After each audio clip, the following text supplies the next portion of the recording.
Number one is negative is normal. Now, I want you to think back when you were a child and you had some kind of a sickness or maybe you injured yourself.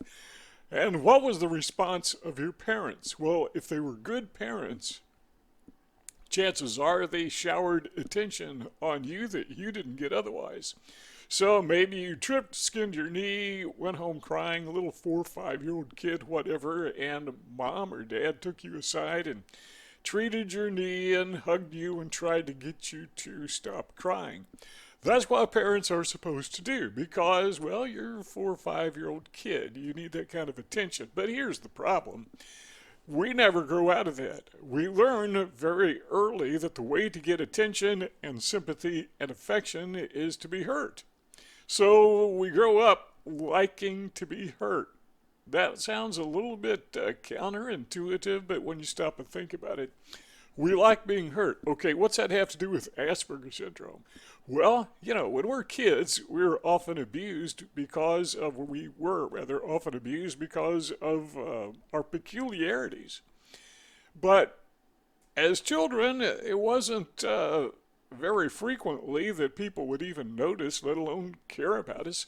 And so we would have those injuries, unlike a scraped knee or a sickness, we would have those psychological abuses that basically went unnoticed. Nobody cared and nobody tried to even comfort us or let alone try to heal the hurt.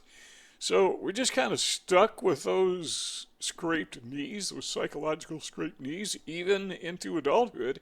And it's kind of like we're still looking for somebody to put their arm around us and give us a big hug, even if we don't like to be hugged, and just tell us how sorry they are for us and they're going to try to make it all better. So we carry those abuses.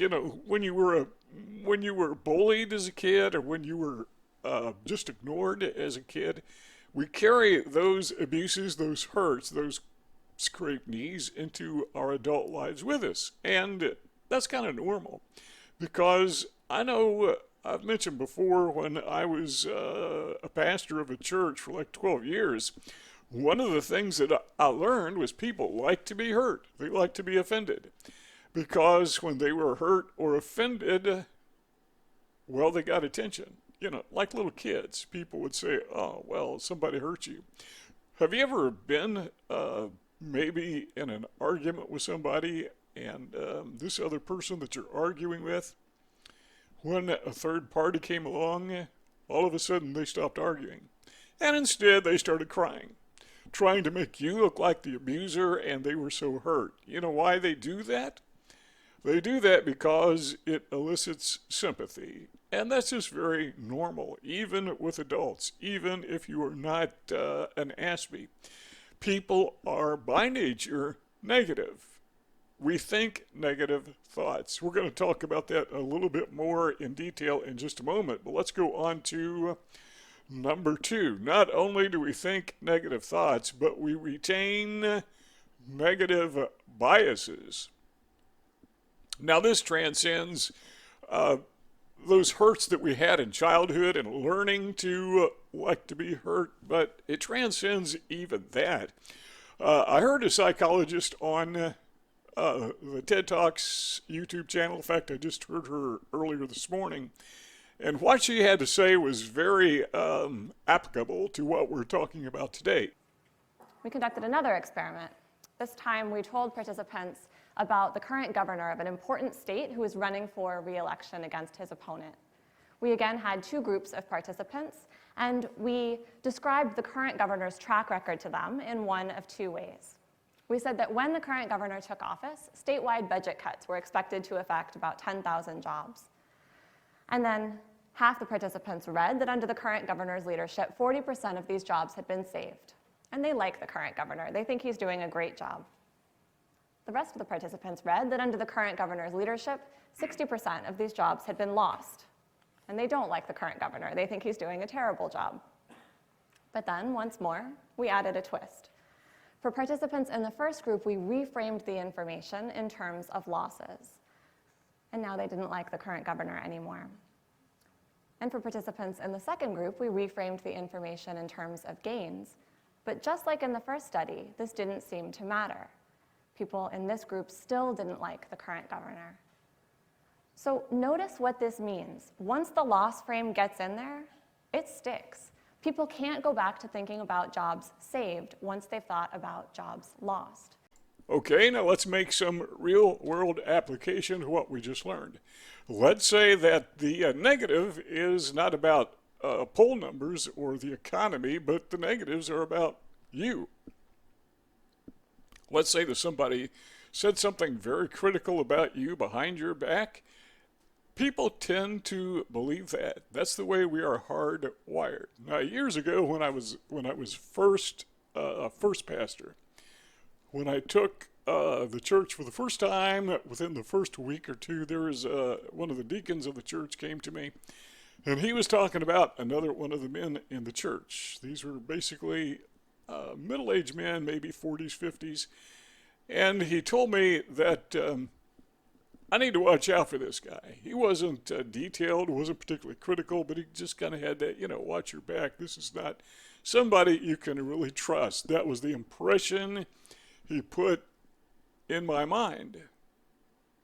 Now, as time went on, over the next years, I never did see anything about that other person that was particularly bad or particularly negative. I mean, I didn't see anything at all. He was a good guy. In fact, I kind of liked him. But that initial, we're talking about less than a minute conversation, that initial impression that I got of this second person stayed with me. I mean, for years, it just stayed with me. It didn't matter what reality said or my experience taught me that was contradictory to what I had heard. It stuck with me. Now, the reason we say that is to remind you that when people say critical things about you behind your back, it sticks with those third parties who are the recipients of the gossip about you. It sticks with them. Well, let's get a little more personal. What if someone says something about you to you, not behind your back? Or let's take it a step further. Let's say they're not saying it explicitly, but implicitly, just the way they treat you. What happens is you incorporate that into your self-perception, and that's really hard to get over. All the positive self-talk you can think of has a little bit of impact, but sometimes you need more of the cure than you need of the cause. I mean, substantially more. That, again, is just the way the mind works. We call that negative bias. Okay, let's apply that to childhood. When you were a child, maybe you were teased, maybe you were ridiculed, maybe you were excluded. In fact, I could almost guarantee you were. I don't think there is a human being alive who had a normal childhood, who wasn't sometime bullied or pushed around or taunted. But if you are a person with Asperger syndrome, that bullying, that taunting, or that exclusion is amplified many times over. So consequently, your self-perception, your negative self-perception is amplified many times over. But is it real? Is it true? Well, that takes us to number 4. And what do we do about this? Well, what I think we need to do about it is I think we need to focus on reality. What matters is this. What is? That's it. What is what is. It's not what we think it is. It's not what others say it is. It just is. So let's think about the planet Earth. What is it? Is it round or is it flat? Well, some people actually believe it's flat. Does that make it flat? No. Well, okay, I personally believe the Earth is round. Does that make it round? No, it just is what it is. So believing the Earth is round or flat doesn't make it round or flat. It has no effect on its roundness or its flatness. It just is what it is, whether we believe it or not. And the same thing applies to you. Doesn't matter if you believe that you are a negative person, or that you are a bad person, or that you are a flawed person. You are what you are regardless of what you think about you. And you are what you are regardless of what other people think about you. You may be round, you may be flat.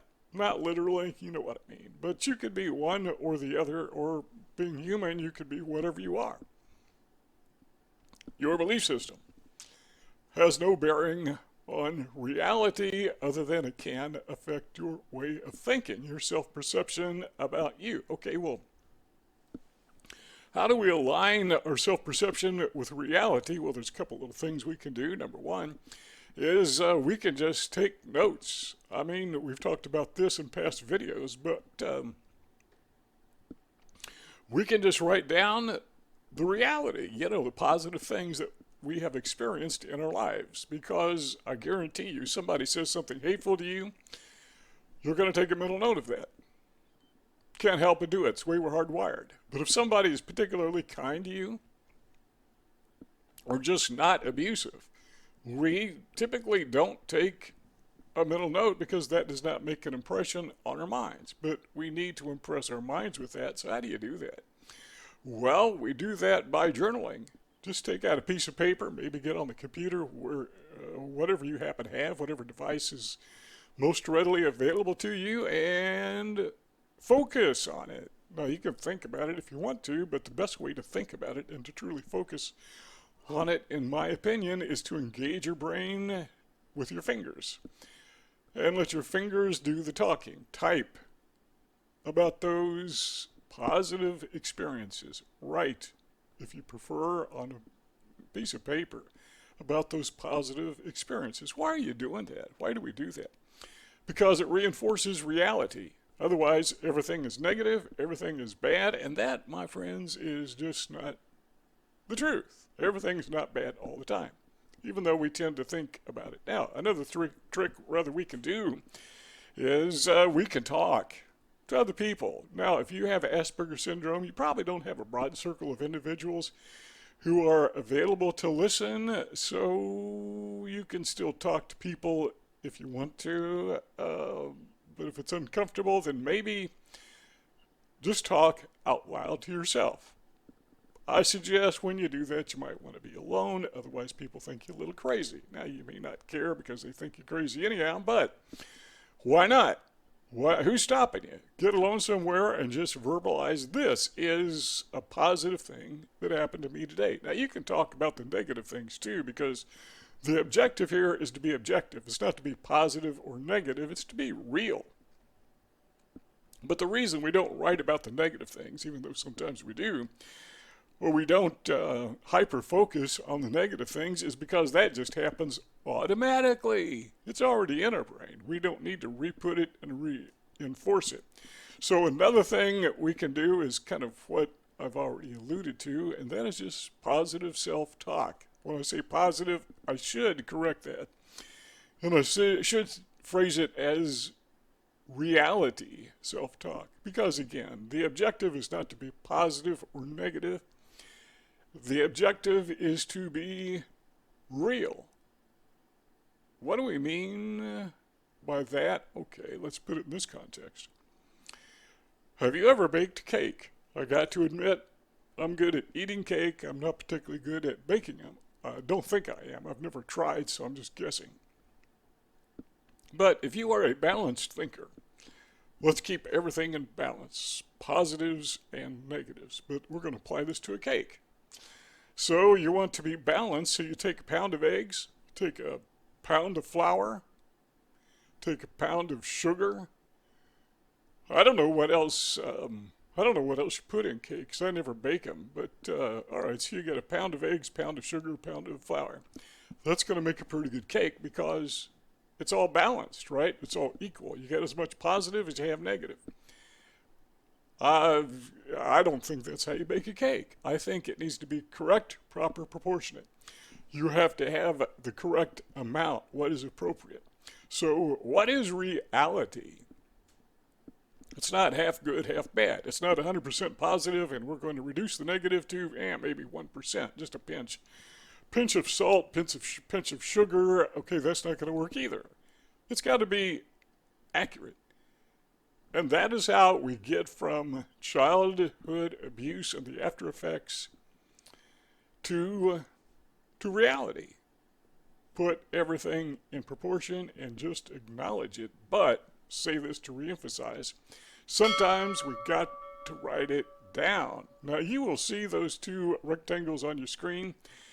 If you like what you heard and you want to hear some more, let's keep on talking. So all you got to do is click one of those rectangles. But if not, thanks for stopping by, and we'll see y'all next time.